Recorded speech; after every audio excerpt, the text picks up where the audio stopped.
So this video, just like all of them, is full of some amazing finds and beautiful, beautiful roadside country drives, because I actually went all the way down to Centralia, which is a little town kind of in the middle of nowhere. But they have a big antique festival every summer, and last year I scored and this year I scored, and I can't wait to share all of the goodies with you.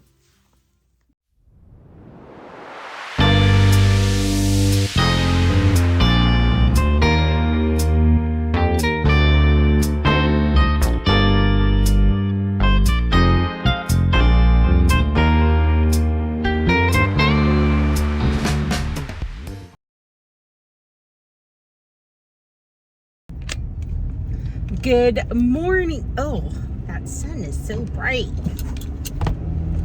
So good morning, everybody. It is a bright, beautiful day. It's Friday, and I have worked diligently all week. And today is my favorite part of the week, which is the day that I go sourcing, which is, again, it's my favorite thing. It probably is yours too. That's why you watch the channel, right? And I just love summer. It is the best time to find the best deals on vintage goods. And, you know, I live in an area that's so abundant with great stuff. I have a whole day planned, and that actually includes a trip down to Centralia. I don't know why that's coming out wrong, but Centralia, which is just a little town kind of in between where I live and Portland, and they're having a vintage market today. I went there last year. You can totally catch that video from last year where I just bought so much stuff. And anyways, I'm excited because I had such a great time there last year and definitely scored some great deals. So I'm thinking it's going to be the same situation this year. So it's just going to be a fun day.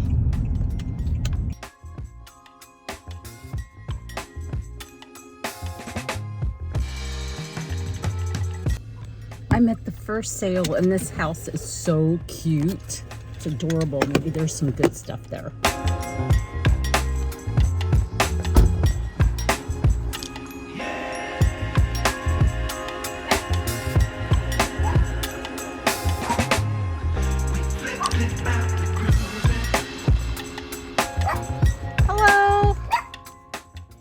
Although I only found a couple pieces of clothing at that first garage sale, I was on to a rummage sale next, where I completely filled up a shopping cart. Everything was so inexpensive, and there wasn't a lot of vintage items.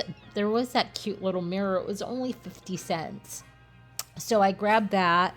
These were Pier 1, and I get the feeling that Pier 1 stuff is going to become more popular because they are defunct now, so they were completely out of business. And these were kind of cute, but just a little too common for me to pick up.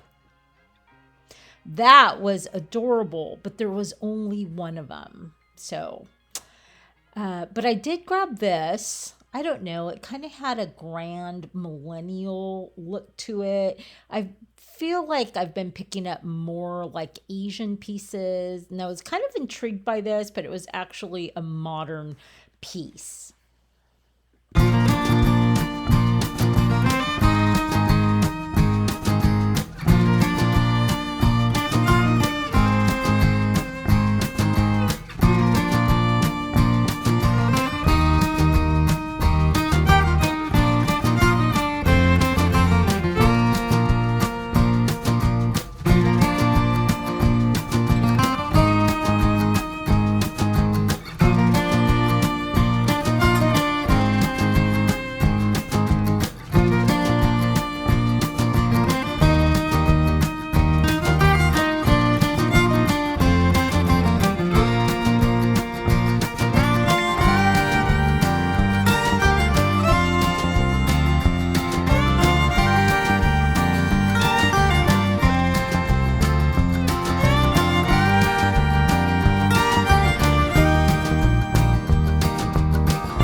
colors in it.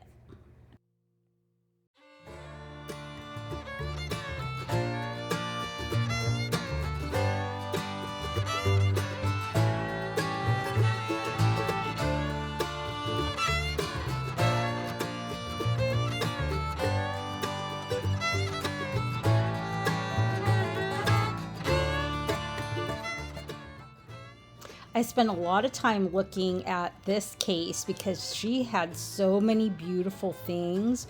The prices were not bad. I bought all of those perfume bottles for $30, and we usually sell them for $2, but I think we're gonna move it to $3 so that I could triple my investment. But look how beautiful these things are.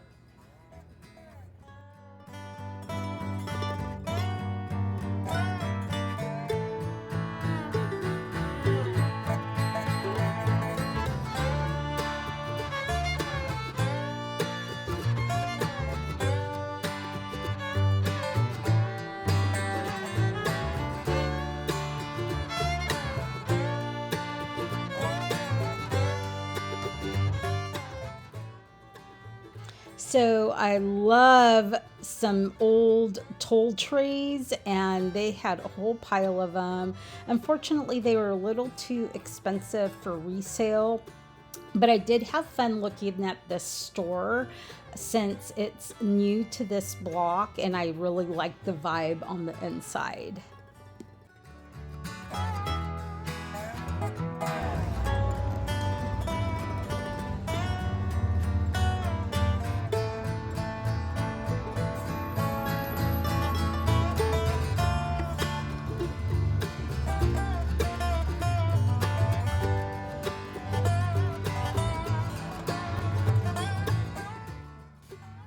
I thought that jalopy was so cute, and I think they wanted $30 for it.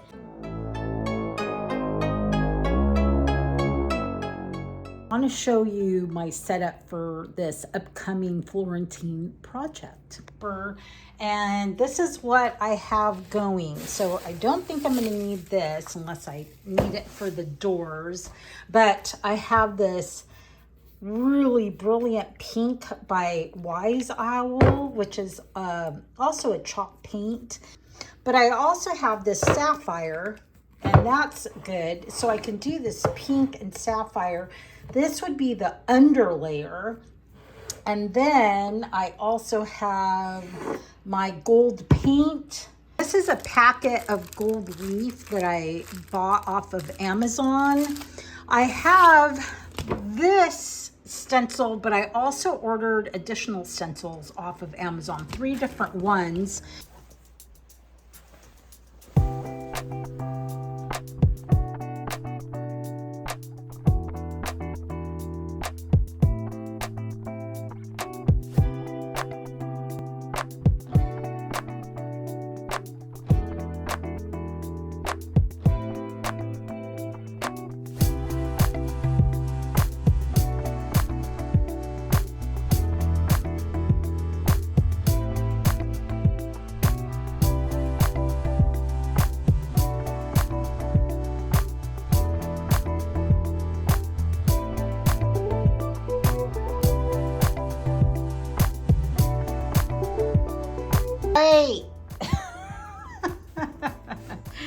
This is like a third of the way here, and it honestly looks like the Barbie dream house just threw up on this dresser. Look how hot pink that is.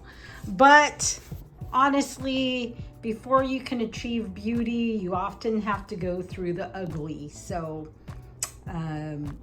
just have faith, it's gonna turn out. At least that's what I keep telling myself. I wanted the gold to have a lot of texture, so I mixed almost equal parts of baking soda to the gold paint, and not only did it have the desired effect, but it was actually much easier to use with the stencil.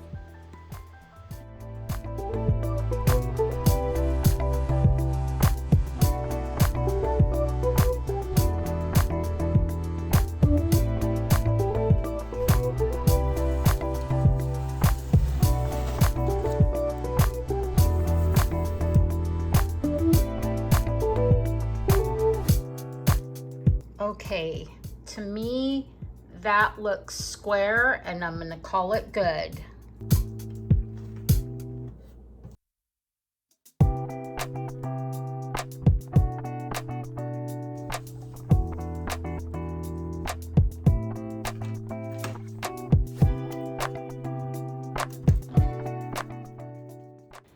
I used a quarter to create a scalloped edge on the top of the cabinet, and then I went over it with some gilding medium to create a sticking point for the gold leaf that I was using. And I have to tell you, that gold leaf is not easy to work with, but it does have a beautiful finished look to it when it's done.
Using the gold leaf and the stencil did not quite work out as good as I wanted it to. I wound up taking the stencil and adding some slightly different colored paint for more definition.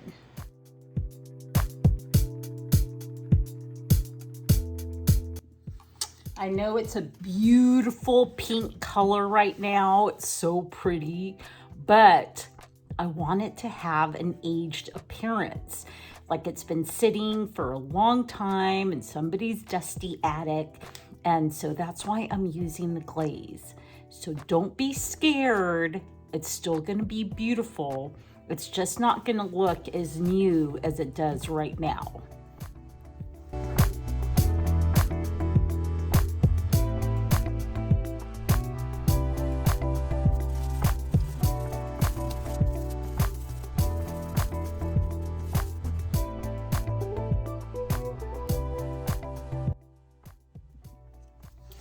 So now I'm just wiping it off.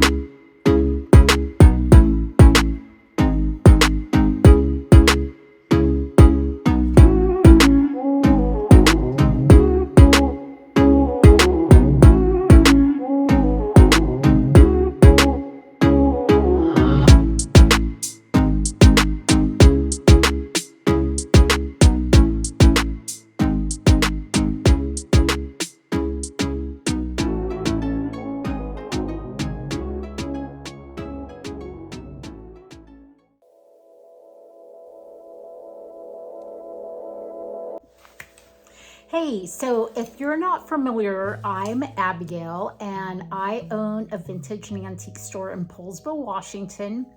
I have an antique booth in Seattle, Washington, and I sell on almost all the major platforms. And if you would like, you could totally follow me on Instagram. I post new content every single day, and a lot of it doesn't even make it to the videos.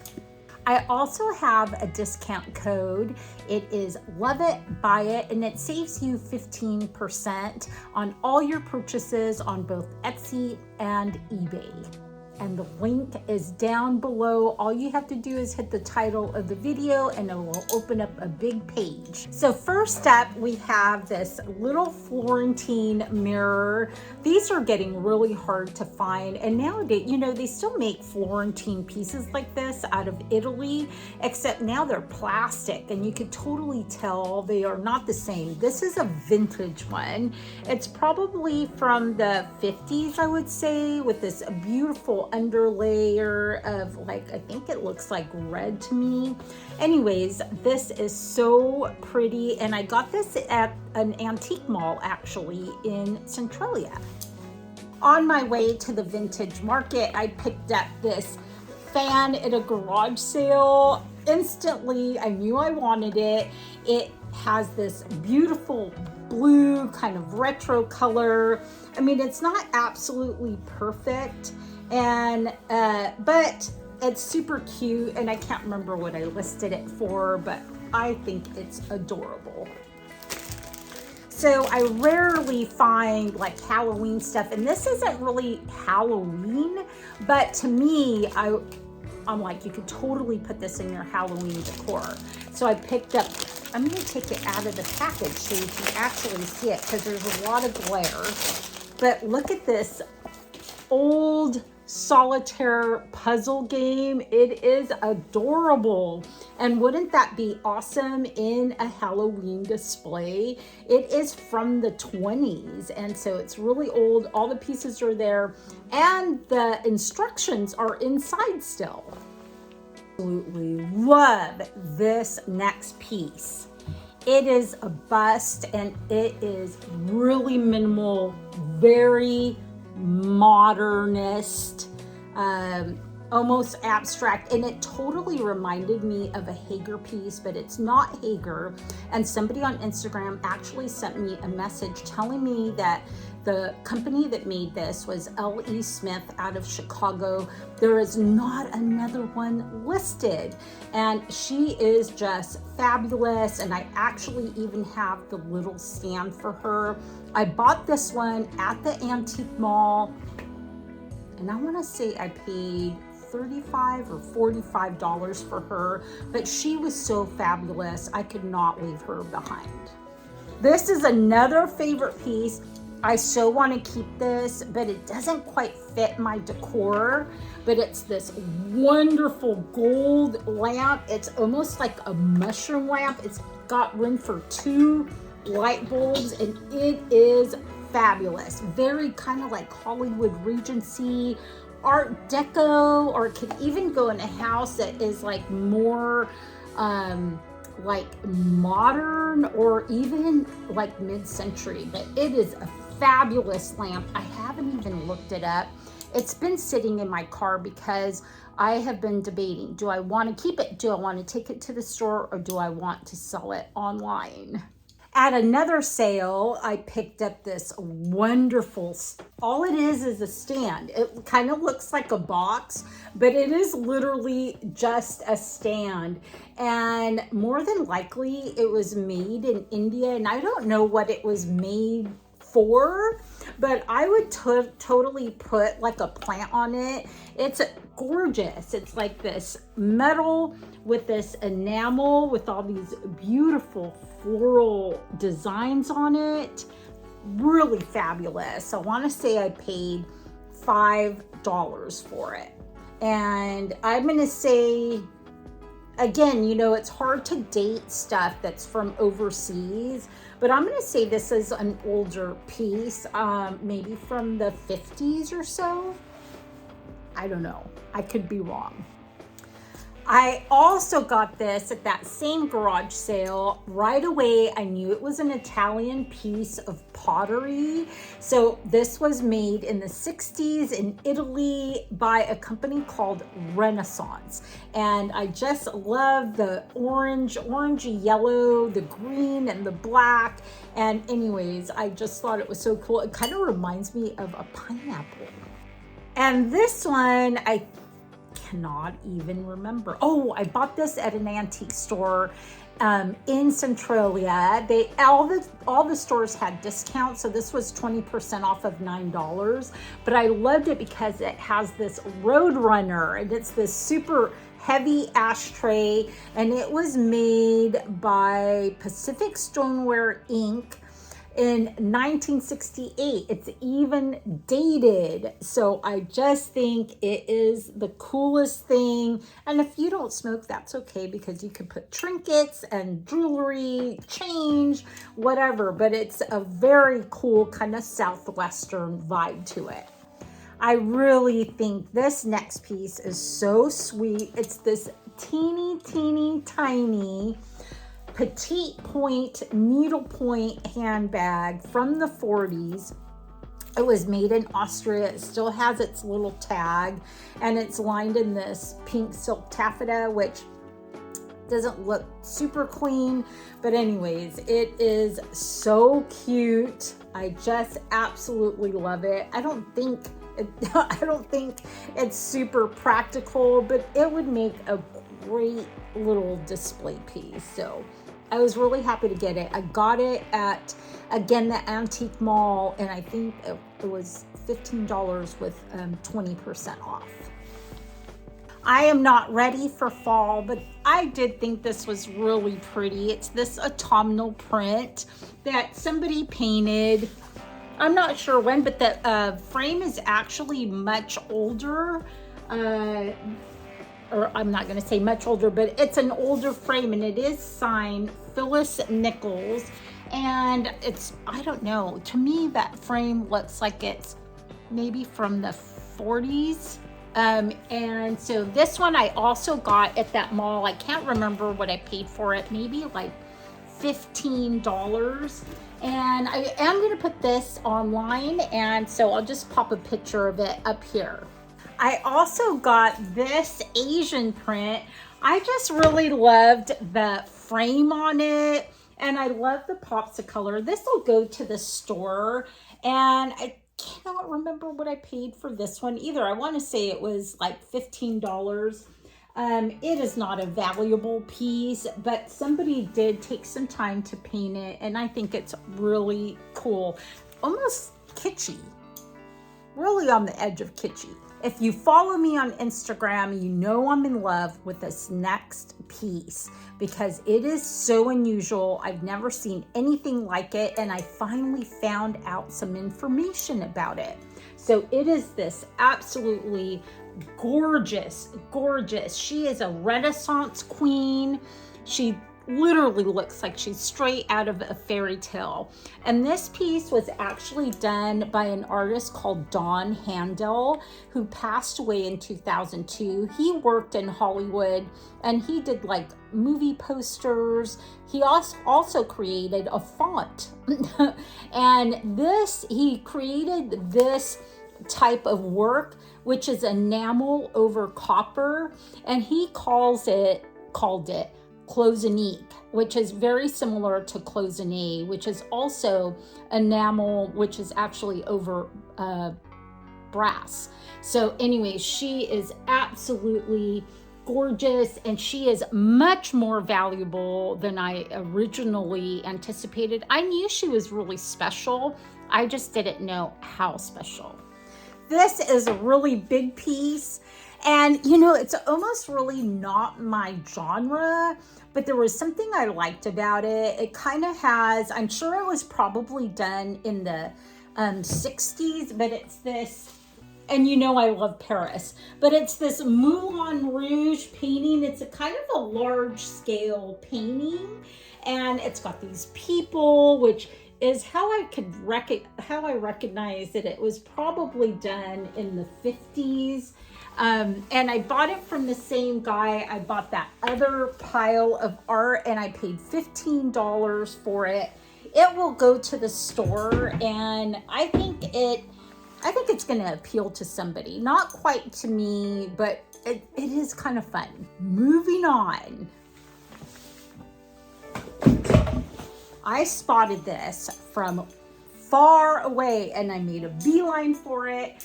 I bought it from one of the vintage sellers. It's this absolutely gorgeous, what do they call these? Flower Power. It's this Flower Power textile, and it is, there's so much of this. Look, it is like, I haven't even measured it out, but it is tons and tons of fabric. And I paid $20 for it, but there's so much fabric and it is so fabulous. It's like a corduroy is what it is, that you can make reams and reams of purses or pillows or whatever it is that you want.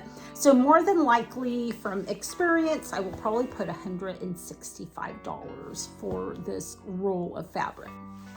I picked up this pitcher and this huge mug. These are actually made in Oaxaca by a company called Mara, and apparently it's pretty well-known pottery. They're very hefty, but I really liked kind of this these abstract horses. I don't know, it just seemed fun, and it seemed like really well-made pottery. Well, thanks for joining me on this week's adventure. I had so much fun. I love summer. It's not only my favorite time of year, but it's the best time to be a reseller. And if you get a chance yourself to get out and do some thrifting, I certainly hope the thrifting gods will be with you and you find some fabulous stuff. And otherwise, I will see you on the next video.